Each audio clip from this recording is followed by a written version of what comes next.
Hello everyone, welcome back to my channel. I hope everyone is doing good. So आज NICL assistant का score card आ गया था। I was waiting for the score card, क्योंकि जब result आया था तब उस लिस्ट में नाम नहीं था और बहुत लोग पूछ रहे थे आपका रिज़ल्ट क्या रहा। वैसे मैंने टेलीग्राम पे अपने अपडेट कर दिया था, तो जो लोग नहीं है टेलीग्राम पे they were asking again and again result बताओ।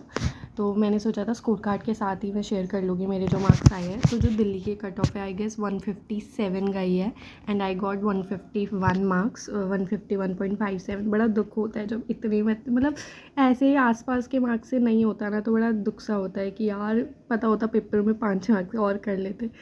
पर क्या कर सकते हैं जब किस्मत में ना हो। इस बार मेरे सारे एग्ज़ाम ऐसे कुछ मार्क्स से ही निकले हैं। वैसे इसमें 6 मार्क्स कम है, 6 मार्क्स भी ज़्यादा ही होते हैं, अब क्या कर सकते हैं। तो जो मेरी इंग्लिश में, अब मुझे बिल्कुल याद नहीं है कि मैंने कितने अटैम्प्ट करे थे पर्टिकुलर सब्जेक्ट में। मुझे एनालिसिस वीडियो बाद में वो दोबारा देखनी पड़ेगी।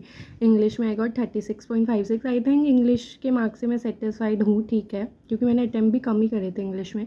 रीजनिंग के मार्क्स से मैं सेटिस्फाइड नहीं हूँ, क्योंकि ना मुझे याद है जब मैं रीजनिंग का कर रही थी ना, तो एक पज़ल थी। कभी कभार तुम्हारा इंट्यूशन बोलता है ना, तो मेरे को इंट्यूशन मेरा कह रहा था कि ये पज़ल बन जाए, बस बन जाए, वरना ये पज़ल की वजह से मेरा रिज़ल्ट ख़राब हो सकता है। और लिटरली मेरे से वो पज़ल एंड तक नहीं बनी थी। मैंने सारे क्वेश्चन करके उस पज़ल पे वापस भी आई थी, आधी बन गई थी, बट टाइम मेरा ख़त्म हो गया था।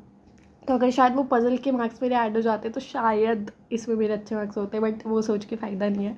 तो I got 29.69 which is not good according to me reasoning में। मैथ्स के मार्क्स से मैं ठीक है खुश हूँ, 39.69 आए एंड आई गेस 50 में से ठीक है, जितने अटैम्प्ट करे थे उस हिसाब से मेरे लिए सही है।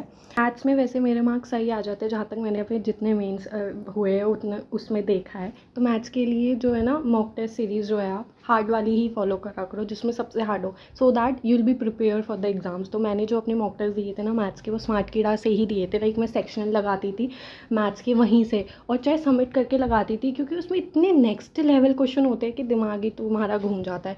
तो वो मैं करती थी, चाहे मैं एक दिन में 2 ही DI सॉल्व करो उसकी, बट मैं करती ज़रूर थी। तो आई विल सजेस्ट कि अगर आप मैथ्स में, आपको मेंस में अच्छे मार्क्स चाहिए ना, तो आप स्मार्ट कीड़ा को ही फॉलो करना, मॉक टेस्ट उसके सेक्शनल स्पेशली मैथ्स के। कंप्यूटर में आई गॉट 35। मुझे बिल्कुल नहीं याद मैंने कितने अटैम्प्ट करे थे, बट मेरे को जहाँ तक याद है ना, कंप्यूटर के कुछ क्वेश्चंस इतने कंफ्यूजिंग थे, तो मैंने तो अपना बेस्ट ही दिया है, सच बताऊँ, कंप्यूटर में। क्योंकि मैं पढ़ के गई थी, क्लासेस देख के गई थी, बट इससे ज़्यादा मैं नहीं कर पाई, क्योंकि यार ऐसा हो रहा था। और मुझे लगता है मेरी नेगेटिव मार्किंग भी अच्छी खासी हुई होगी, तो उसको कट कुटा के 35 आया है, तो ठीक है। क्योंकि इतने क्वेश्चंस कंफ्यूजिंग थे, जो मेरे को लग रहा था मैंने पढ़े ही नहीं है इतना पढ़ कर भी, तो ठीक है, आप कुछ कर नहीं सकते। एंड GA में आपको दिख ही रहा है मेरे कितने मार्क्स है, 10.6 थी। थोड़ी और मेहनत करूँगी। तो ये गाइस मेरे मार्क्स है। सो टोटल इतने बने हैं। तो अब मेरा तो ऐसे मूड ही ख़राब हो गया स्कोर कार्ड देख के। मेरे को लगा था कि चलो ठीक है, बहुत ज़्यादा ही हाई कट ऑफ गई होगी, नहीं हुआ है ये वो, पर स्कोर कार्ड देख के इतना मूड ऑफ हो गया ना, आप कुछ नहीं कर सकते। सो मिलते हैं नेक्स्ट वीडियो में। So that's it guys for this video. Bye bye, take care.